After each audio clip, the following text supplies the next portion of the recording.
Good evening. Welcome back to the Glazov Gang. Our gang members this evening, Jim Tooey, producer, actor, and playwright, Sonja Schmidt, former Nevada beauty queen and conservative analyst, and Evan Sayet, America's #1 conservative comedian. Welcome back to the program. One correction? Yes. Did I have my notes mixed up? I was Miss Watts. I was the Nevada beauty queen. Exactly. You were Miss Watts. Okay. Nevada beauty queen. I took it. Jim, in our last segment, you said that Actually, she was the Miss Watts riot. You said that Obama is not an anti-American president. This is a president that's been bullying Israel on the side of our enemies in the Middle East. He's been soft on Iran. He's been bowing to dictators and to the Saudi king. So many of his foreign policies are to the detriment of the United States. Are you not concerned at all about this? How do you not I'm see concerned about what's going on here, and I don't see anybody standing up for what's happening in the United States. What's the major issue you're concerned about? I'm talking about the healthcare system, the Social Security system. What's wrong with it, and how do you want to fix it? What do you mean, what's wrong with it? Look at what's happening with it. It's skyrocketing. It's out of control. It's destroying our economy from within. Are you saying you're for Obamacare? I'm for Obamacare, definitely. You got to do something. Where are you going to get the only free country? Where are you going to get the money? We're the only free country in the world that doesn't have a health care system. And we're the only free country in the world that is prosperous, strong, and growing, and able to defend ourselves in the world. I mean, the fact that every other nation has a failed healthcare policy. You know what you have to do if you want to go against. You got to stand next to Obama. The Republicans were saying the other night about the debt. Look at our debt. I mean, I'm for Obama and everything, but look at our debt. It's just skyrocketing, $30,000 a second. And so you're saying we're a free society. We're not free anymore. But Jim, whose fault is that? That's all liberal spend. Obama policies. hit the debt. The national debt was $7 billion when Obama got in. Now, wait, $7 trillion. Now it's $15 trillion. But he stepped into a hornet's nest what was created, the house of cards with these bankers. How can you constantly keep blaming the Bush administration? Of course. Is that what you're doing? I'm not blaming the Bush administration. I'm blaming it on, at the end of Clinton, how he relaxed all the laws, and then Bush just ripped everything up and threw it out the window. Obama walked into the House of Cards. Obama that did all those stimuluses. That is socialism at work, and that's what's putting us Everybody's into afraid of socialism. Sonja, go ahead. Socialism doesn't work. Socialism not a problem. And you know what happens? Democracy implodes from within.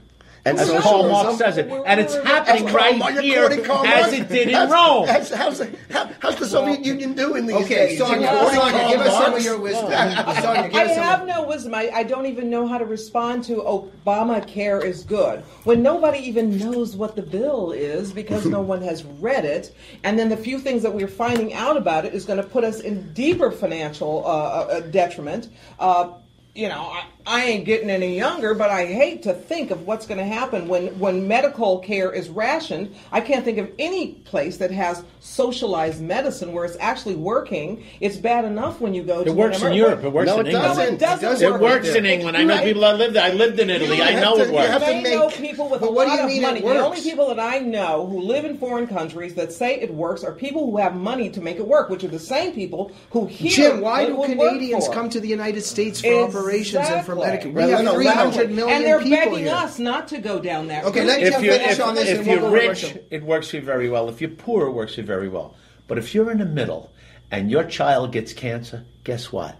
You and your husband work, you're doomed. Okay, so let me talk. 1 second. Let me talk. You're doomed because guess what? 20% of that bill you got to pay, even if you're both insured, and it's going to bankrupt you. And them hospitals are going to take your house. Well, good luck when Obama gets rid of the middle class, because the middle class that you're so concerned about will be completely kaput. I don't think Obama's getting rid of it. I think the Republicans are doing a good job on that. Here's the thing. Republicans want people to make money. They want them to make money. Everybody can point to the problem but what's the solution? And the solution is not a government-mandated, a government-rationed, where 535 people in Washington, D.C. invent this 2,000-plus page bill as if they know how to micromanage everybody's life. It can't work. Ladies and gentlemen, we have to move on. Recently, Rush Limbaugh said a few words about a particular individual called Sandra Fluke. Is that her name? Yes. Am I correct? Some say that this is a big double standard, that people are giving him a hard time about it in the media, etc. When Bill Maher and Ed Schultz, Bill Maher used the C word about Sarah Palin. Right, and why are there double standards? Because Bill Maher's a comedian. Okay, Bill Maher takes it out of context. What did you think of this? Bill Maher takes it out of context. 1 second, Jim, what did you think of what happened here? What did I think of what happened? Yeah. Bill Maher's a comedian, and Rush Limbaugh had no right to say it about that woman, and that woman is asking for rights. She is a Georgetown lawyer student. Starting salary when she comes out is $160,000. Wait a minute. Take the eye off the prize and start looking at her. There's something else going on here that we're not looking at, okay? Well, first of all, you don't have a right to have me buy you your contraceptives. You know, liberals always think that money comes from the air. No, money comes from you. Take it from me. There are things now that I can't buy so that she doesn't have to go across the street to Planned Parenthood and pick up a condom. Because she's trying to promote, this has nothing whatsoever to do with women's health care. It has to do with a war on Christianity. It has to do with a war on Judaism. It's the leftist, socialist, Marxists on the left who simply despise Christianity and Judaism. Sonja, why did Obama call Sandra Fluke to empathize with her and give her moral support, and he didn't call Laura Ingraham when she was called that bad word? Because Obama believes in the cause that Sandra Fluke is projecting, and it helps his cause, which, number one, was to take the focus off of what he had done with the Catholic Church and turn the issue into women's health care in some odd way. I do like the fact that Jim is very passionate about what he believes, and I can't even be upset about it because I believe you believe what you believe. However, Sandra Fluke, as opposed to Laura Ingram, Laura Ingram is a talk show host. She's a very educated woman, just as Sandra Fluke is. She is a very self-sufficient woman. She takes care of her own needs, and that's what she promotes. So for her to be called a, can I say the words? Slut? Just say the S. No, the S. Evan, you're not supposed to say that word on my program. So for her to be called that by Ed Schultz is a complete departure and completely rude. Sandra Fluke is a 30-year-old lawyer, a professional agitator who can't see. Let's Jim go. Georgetown University. I just want to finish my statement about the fact that she and other women that she knows are having so much sex that they are going broke. You know what? There's a closer resemblance to her being the S word than Laura Ingram. At one point, wait, let Jim go first.